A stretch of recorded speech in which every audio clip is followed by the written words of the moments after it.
پہلے یہ ویڈیو دیکھو آپ لوگ یہ ویڈیو دیکھو. ارے لفافوں پہ زندگی گزارنے والوں، شرم سے ڈوب مرو تم. میرے گھر کو آئے تھے حیدرآباد کو، بغیر بولے میرے گھر کو آئے.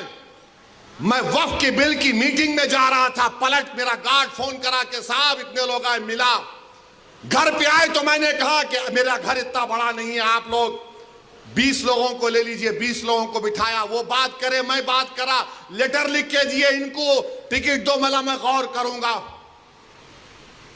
پھر جانے سے پہلے میں نے ایک اللہ کے ولی کہ انگریزی قرآن کا ترجمہ جو ترکی کا چھپا ہوا ہے اس کی 4 کاپیاں ان ذمہ داروں کو دیا کہ آپ میرے گھر کو آئے، یہ ایک اللہ کے ولی کی قرآن کا ترجمہ ہے. ایک ایک کے ہاتھ میں دیا تو اورنگ آباد جا کے بولے ہم گھر کو گئے تھے، ہمارے کو چائے تک نہیں پلائے.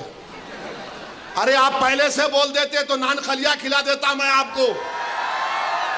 میرے کو نہیں معلوم تھا کہ تم میرے گھر کو کھانا کھانے آ رہے. ارے تم کو قرآن کریم دیا نا ہاتھ میں، اللہ کا کلام تمہارے ہاتھ میں دیا، تم کو اس کا بھی لحاظ نہیں ہے اور تم دعویٰ کرتے ہو قوم کا. بہت بول سکتا ہوں، یاد رکھو میری زبان کو لگام نہیں ہے، تمہارا گھر سے نکلنا محال کر دوں گا میں یہاں پہ. میرے بھائی امام شافعی مفتی صاحب بیٹھے ہوئے، امام شافعی رحمت اللہ علیہ کا زمانہ ہے. ایک دولت مند نے کہا کہ اگر اللہ میرے کو بیٹی دے گا تو جب اس کی شادی کروں گا دین اور دنیا کی دولت اس کو دوں گا. جب بیٹی کی شادی کا موقع آیا علماء کرام کے پاس گیا. علماء کرام نے کہا کہ نہیں تو نہیں دے سکتا،